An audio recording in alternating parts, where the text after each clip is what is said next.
Your Coca-Cola bottler presents Claudia, based on the famous play and novels by Rose Franken.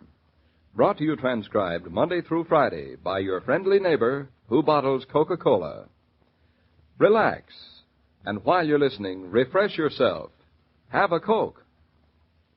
And now, Claudia.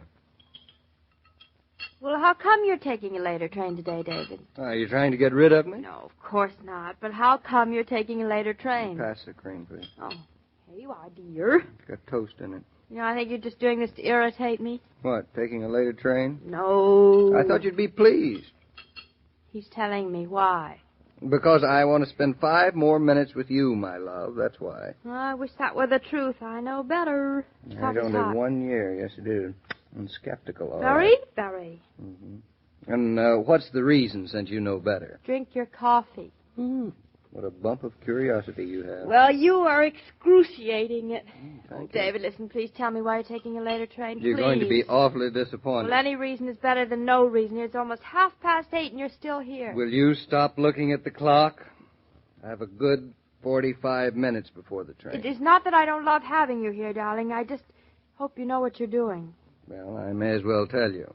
For the sake of peace. For the sake of anything, tell me, tell me, tell me. It just so happens I have an appointment at 10:30 in the Grand Central building, all right? That's where your train pulls in? Exactly. Oh. Now, there's no point in me taking an earlier train and going all the way to the office and then going all the way back to Grand Central building all within an hour.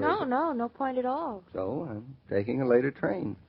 Savvy? Well, for once you're using your sense. I must say it's unlike you. What, using my sense? Well, usually you rush off like a man, do things the complicated way. Like a man?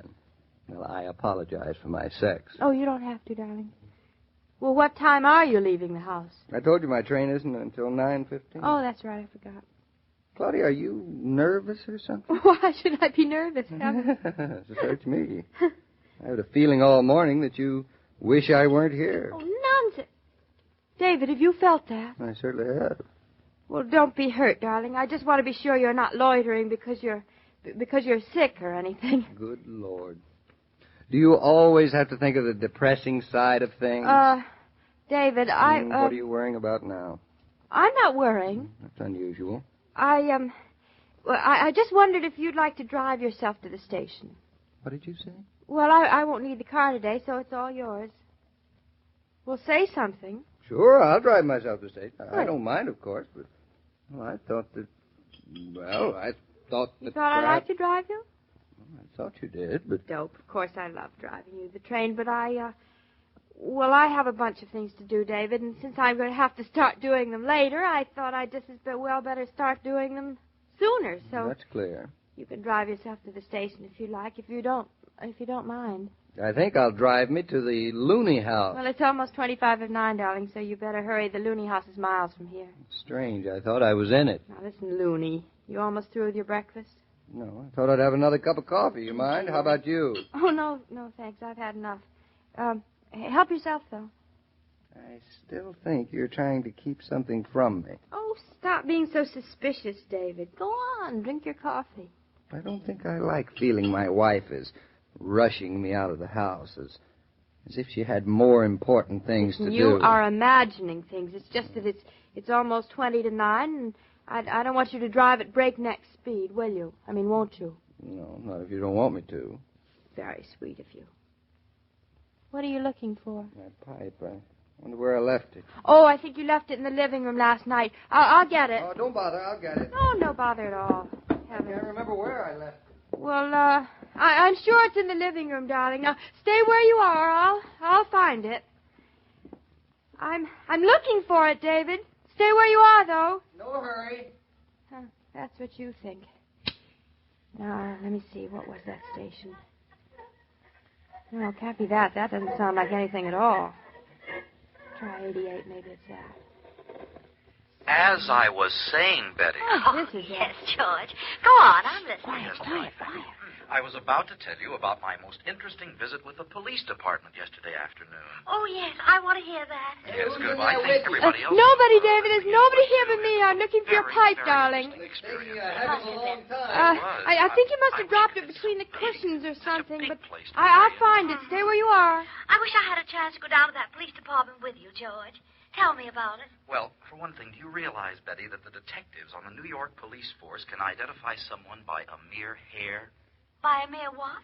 By a mere part of a hair, Well, dear. what do you know? What do you know? Yes, sir. If they find a hair in the hands of a murder victim, they can tell the race, the sex, and even the age of the murder. Oh, it's just not safe to be a murderer these days, is it? I should say it isn't. I'm still looking for your pipe, David. Go on, tell me more. And have some more coffee. Oh, Now, thank don't you, dear. strain yourself looking, darling. Oh, heavens, David. I also learned that the police you're department here. is divided up into... Well, so that's it. So that's what? You are a secret radio listener. Well, I just thought I'd listen while I was looking for your pipe. You just thought you'd look for my pipe while you were listening. Well, what's so terrible about it anyway? Nothing's so terrible about Of listening. course not. Why, millions of people do. It's just your subterfuge. My subto what? You heard me. So that's why you've been trying to get me out of the house, huh? David, you're dreaming. That's all I can You didn't say. want me to know that you were an addict, like dope. Now, listen, there's no need to call me names just because I happen to turn on the radio to listen to a program. Doesn't make me a dope all of a sudden. No, not a dope all of a sudden. Well, at least that's understood. So now stop bluffing. Admit it. Admit what? You want to listen to this? Go ahead. Admit it. This program. Breakfast with Betty and George? That's why you wanted me out of the house. All right, I admit it. There's nothing criminal about it, is there? No, not about the listening. Well. Here, I'll even turn it on for you. There you are. Now listen to your heart's content. Oh, George, I love policemen. Navy blue. Maybe it's their uniforms. Now, you don't have to be a martyr, David. We just won't listen this morning. Oh, go ahead, listen, or you'll never forgive me. No, I'll do without. I'd rather do without than be accused of being weak-minded. Who are these Betty and George, anyway? Well, they're married, just the way we are. What other way is there to be married? And they're having breakfast, just the way we do. I suppose they deserve a medal for that, too, huh? Don't you understand, darling? They talk. They talk to each other while they're having breakfast. Oh, miraculous. Oh, you're impossible. Why are you turning it on? It's a free country. You have a right to listen. I would very much like to tell you, Betty, and our listeners, what the police protect us from. If you care to listen, they... Well, don't you want to hear what the police protect us from, darling? Oh, I couldn't bear your being bored, David. I'm not. I'm leaving soon anyway. Now, tell me, how long has this been going on? Well, since I found out one morning that they go on the air right after you leave the house. And you listen to them every day? Yeah, almost. They have 6 cats. They're terribly nice people. Really, they You are. sound like great friends. Well, I feel like great friends. Only they don't know me. It's just sort of a one-way thing. Frankly, it's gotten to be sort of a disease with me. Disease? Like pickles, Like you know. pickles? Yeah. Well, I mean, after I listened once, I've just gone on listening. Sometimes they even talk about interesting things. Well, that is something to look forward to. You're very superior this morning, Mr. Naughton. Proud of it. Huh. But if you feel you're missing something, go ahead, turn it on. No, I wouldn't put you through such an ordeal. Now, George, tell me more about the part of the police department that are sailors. They're still on the same subject. I knew you wouldn't approve. Oh, well, I guess when all's said and done, I'm just a woman, you're only a man. Well, I'm going upstairs to find your pipe, darling. You women are all the same. You can't stand a little peace and quiet. Always have to have the radio going if there isn't anybody around to talk to. Yankee Doodle went to town. Well, George, you must have had a pretty fasting time with the boys in blue. Yeah, I did, dear. Next time I'm going to visit the police department, and you're going to stay home. Oh, you'll disrupt them, so there's bound to be a crime wave in New York the next day. Oh, you're so flattering, George. Well, what do we talk about now, dear? About that dog. The dog. Oh, yes, that dog, of course. Now, let's see. But If it isn't Mr. Naughton I only himself. turned it on because I thought you'd want to Oh, listen. yes, I'm of sure course that's the reason. Well, it is. Let me see. I have the information about the dog written down somewhere. What about what dog? Well, I don't know what about Yeah, I what put it dog. on You're the the one card. who's listening. I thought you didn't think it was worth I have the listening card to, right here, David. dear. Listen. Oh, good. Well, if you're going to be snippy, I'll turn it off. Of course. Snippy, I'm just delighted to find I'm not the only one who's The dog weak-minded is a Great around here. Dane. Oh, fine. Great Oh, Dane. you know, one of those great big David, dogs. did you hear? Gee, They're that's talking wonderful. about a Great Dane. What do you think of that? Naturally, I heard what they're Oh, talking about. here's your pipe, darling. I Oh, forgot. thank you. How would you like to have a Great Dane, Betty, my love? Oh, I'd adore one. They're so big and clumsy.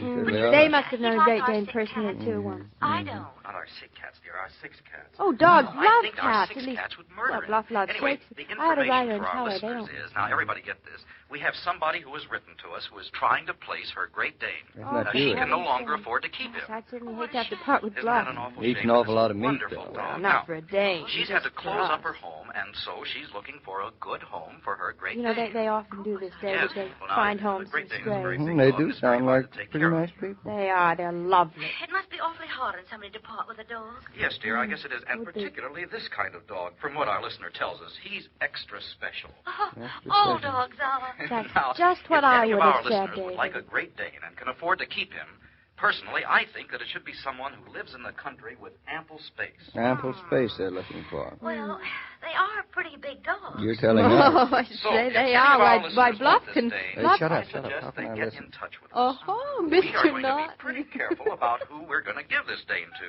so writing a letter or telephoning or wiring, won't be enough. Oh, no. No, we're going to personally interview anyone who offers to take the dog. It's very nice of them. We're isn't going to it? interview them from They really the care. point of view of the dog, aren't we, George? Of course we are, my dear. Now, listen, at our apartment all day tomorrow. So, listeners, if you're interested in a Great Dane, drop in sometime tomorrow, won't you? But remember, you better bring along your recommendations. Now, George. Yes, dear. I would like to tell you about what I did yesterday afternoon. Oh, me gosh, fellas, girly talk coming up. Oh, ho, ho, ho, ho. Well, why'd you turn it off? Say, David, are we interested in the Great Dane? You mean us? Yeah, us. We have a Great Dane. That's just the point. We have only one. Mm-hmm. Well, one is almost too much. Well, I know, but he's such a lonesome Dane, darling. Mm-hmm. You're just listening to all those things they're saying about him. He'll just have to stay lonesome if you leave it up to me. Poor Bluff. Well, yes, I guess you're right, darling. Mm-hmm. Once and for all, this isn't a rest home for melancholy Danes. Said I guess you're right, as usual. So no more talk about it. Not another word. I wonder if it's a male or a female Dane. You hear a lot of talk. In fact, you may even do a lot of talking about rising prices. But in a way, the wonder is that anything can still be bought at yesterday's low prices. Take Coca-Cola, for example. It was 5 cents in 1886. It's 5 cents today. And you get the same quality refreshment for your nickel. Hey, Joe. Are you still here, David? Mm-hmm. I thought you'd be on your way to the station Well, by now. Claudia's getting her coat. Say, Joe, do you listen to any of those breakfast programs? Well, my wife, well, she's just like your wife. Mm-hmm. I must say, though, that these two people seem quite pleasant. What I heard of it, Nice people, Betty and George. they must be trying to find a home for a Great Dane. That's pretty much what I was thinking. And I think it's pretty much what Claudia was thinking, too. You know, it was a lucky thing that I happened to be listening to that part, wasn't it? Was it? Well, we'll see tomorrow. Oh, well, I'll miss my train. Say, I'll see you tomorrow, Joe. Sure thing, David. As I was about to say, every day, Monday through Friday, Claudia comes to you transcribed with the best wishes of your friendly neighbor who bottles Coca-Cola. So listen again tomorrow at the same time. And now this is Joe King saying au revoir. And remember, whoever you are, whatever you do, wherever you may be, when you think of refreshment, think of Coca-Cola. For Coca-Cola makes any pause the pause that refreshes. And ice-cold Coca-Cola is everywhere. These broadcasts are adapted for radio by Manya Starr, and the entire production is supervised and directed by William Brown Meloney. And now, here's a word from your friendly neighbor who bottles Coca-Cola.